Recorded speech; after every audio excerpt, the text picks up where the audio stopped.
बारामती पोटनिवडणुकीसाठी सुनेत्रा पवार यांच्या प्रचाराची सांगता सभा पार पडली। यावेळी सर्वच पक्षांनी दिलेल्या पाठिंब्याबद्दल सुनेत्रा पवारांनी आभार मानले।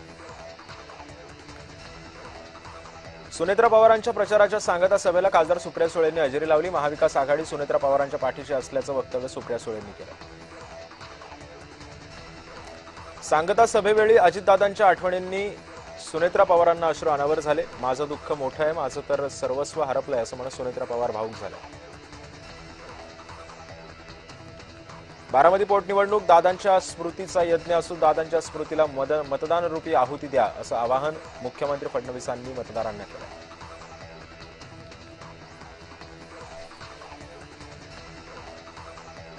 अजितदादा 8 वेळा बारामतीतून निवडून आले होते। आता बारामती पोटनिवडणुकीमध्ये सुनेत्रा पवारांना सर्वाधिक मताधिक्यानं निवडून द्या असं आवाहन प्रफुल्ल पटेल यांनी बारामतीकरांना केलंय।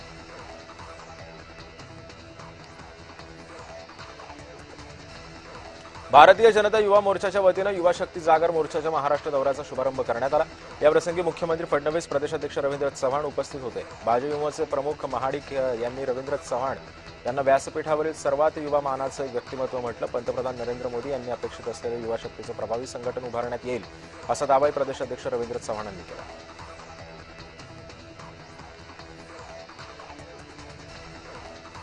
बारामती माझी ताकद आहे, कुटुंब आहे, मत मागायला नाही तर नातं टिकवायला आली आहे अशा शब्दामध्ये सुनेत्रा पवारांनी बारामतीकरांबाबत कृतज्ञता व्यक्त केली आहे।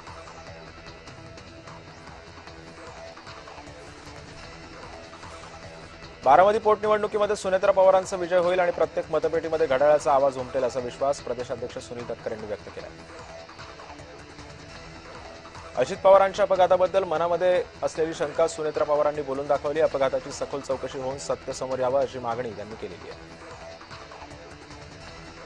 अजित पवारांच्या विमान अपघातासंदर्भामध्ये मुख्यमंत्री फडणवीसांनी एक महत्त्वाचं वक्तव्य केलं। अजित पवारांच्या विमान अपघातामागचं सत्य बाहेर येईपर्यंत शांत बसणार नाही असं वक्तव्य मुख्यमंत्री फडणवीसांनी केलं। महाराष्ट्र नवनिर्माण सेनेच्या माहीम महिला विभाग अध्यक्षपदी स्वाती खोपकर यांची निवड करण्यात आली। स्वाती खोपकर यांना राज ठाकरेंच्या हस्ते नियुक्तीपत्र देण्यात आले।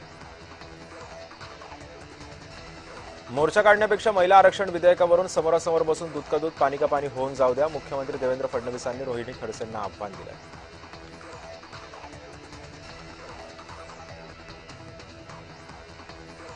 नवी मुंबई मनपाच्या महासभेमध्ये भाजप शिवसेनेमध्ये कलकीतुरा रंगला। मुख्यमंत्री आणि वनमंत्र्यांच्या अभिनंदन प्रस्तावावरती मंजूर झाला तर उपमुख्यमंत्री एकनाथ शिंदे यांचा अभिनंदन प्रस्ताव फेटाळण्यात आला।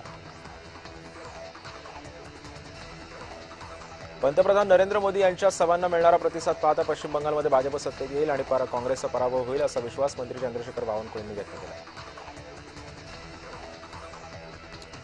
कृष्णराज महाडिकांचं अभिनंदन, ते युवा शक्ती जागर यात्रा काढत ते आहेत अशी प्रतिक्रिया देवेंद्र फडणवीस यांनी दिली। शरद पवार बारामती पोटनिवडणुकीमध्ये मतदान करणार नाहीत, मतदानाचा हक्क बजावण्यापासून वंचित राहावं लागलंय। डॉक्टरांनी मुंबई बाहेर जाण्यास मनाई केलेली आहे अशी माहिती त्यांनी ट्विट करत दिलेली आहे।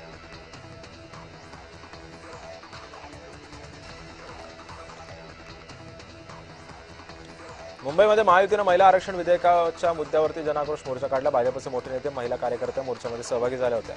देवेंद्र फडणवीसांनी सभेमध्ये विरोधकांवर निशाणा साधला।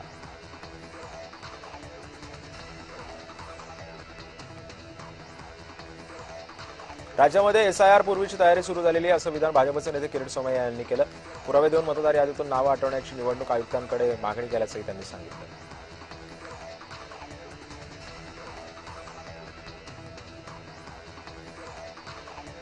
भाजपचे प्रदेशाध्यक्ष रवींद्र चव्हाणांकडून नवी टीम बांधायला सुरुवात झालेली आहे। राज्यातील संघटनात्मक बदल करत नव्यानं जिल्हा प्रभारींच्या नियुक्तींची घोषणा करण्यात आली आहे।